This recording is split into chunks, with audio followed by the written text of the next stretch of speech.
දහවෙනි වතාවට පැවැත්වෙන 2020 ලෝක කුසලාන තරඟාවලිය මේ වන විට ශ්‍රී ලංකාව සහ ඉන්දියාවේ සත්කාරකත්වයේ ඇතිව ආරම්භ වී තිබෙනවා. තරඟාවලියේ 6 වන තරඟයේ ලෙසින් හෙට රාත්‍රී 7ට ශ්‍රී ලංකා කණ්ඩායම සහ අයර්ලන්තය තරඟ බිමට විසෙන්නේ. කණ්ඩායම් දෙකේ ඉතිහාස තරඟ වාර්තා ශ්‍රී ලංකා පිළිට සුබවාදී වන ලෙසින් ඇති පසුබිමකයි. එංගලන්තය හමුවේ ලැබූ තරඟාවලි පරාජයෙන් පසු ජයග්‍රාහී මානසිකත්වයට පැමිණීමට මෙම තරඟයේ බොහෝ සෙයින් ශ්‍රී ලංකා පිළිට වැදගත් වනවා. ලෝක කුසලානට මුහුණ දෙන ශ්‍රී ලංකා කණ්ඩායමට සියලු දෙනාගේ ආශිර්වාද හිමි වෙද්දී ශ්‍රී ලංකා හිටපු නායක මහේල ජයවර්ධන කණ්ඩායම ලෙස අදහස් දක්වා තිබුණේ මෙලෙසින්.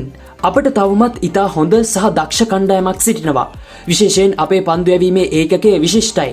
ශ්‍රී ලංකාවේදී ක්‍රීඩා කරන විට ප්‍රේක්ෂකයින් අපට අමතර ක්‍රීඩකයෙකු වගේ. T20 ක්‍රිකට් ක්‍රීඩාවේදී ඔබ එම දිනේ ක්‍රීඩා කරන ආකාරයයි වැදගත් වන්නේ. සහයෝගයෙන් සිටීම සහ කණ්ඩායමේ සැලසුම් නිසි ලෙස ක්‍රියාත්මක කිරීම වැදගත්. යනුවෙන් ඔහු පවසා සිටියේ T20 ක්‍රීඩාවේ අනපේක්ෂිත ස්වභාවය පෙන්වා දෙමින්. සාර්ථකත්වයේ බොහෝ විට අතීත ප්‍රතිඵල වලට වඩා දිනේ කාර්ය සාධනය මත රඳා පවතින බව පවසා සිටියා. එමෙන්ම තරඟයට පෙර පැවැත්වෙන මාධ්‍ය හමුවේදී නායක දසුන් ශානක කියා සිටියේ ක්‍රීඩකීන් සියලු දෙනා හොඳින් ක්‍රීඩා කිරීමට මඟ බලා සිටින බවත් පසුගිය කාලයේ තිබූ තනතිලිවල ස්වභාවය නිසා තමන්ට තමන්ගේ උපරිම ප්‍රහාරාත්මක ප්‍රතිකරණය පෙන්වීමට නොහැකි වූ බවයි. තවදුරටත් කියා සිටියේ කණ්ඩායමේ ලොකු වෙනස්කම් සිදු නොවන අතර පසුගිය සමයේ බොහෝ දේවල් අත්හදා බලා ඇති බවයි.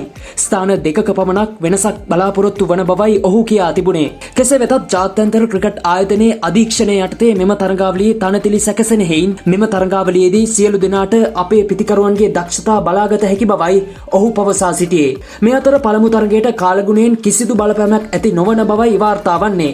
මේ අනුව හෙට තරඟයට ක්‍රීඩා කළ හැකි ශ්‍රී ලංකා කණ්ඩායම මෙසේ. පැතුම් නිස්සංක, කුසල් පෙරේරා, කුසල් මෙන්ඩිස්, පවන් රත්නායක, කමිදු මෙන්ඩිස්, දසුන් ශානක, ජනිත් ලියනගේ, දුනිත් වෙල්ලාලගේ, වනිදු හසරංග, දුස්මන්ත චමීර, මතීෂ පතිරණ.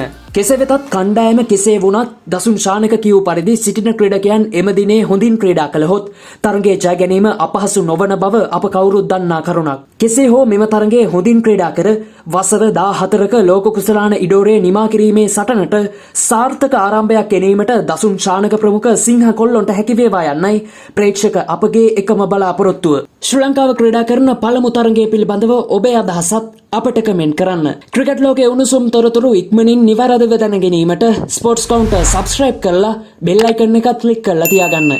ඔබට සුබ දවසක්.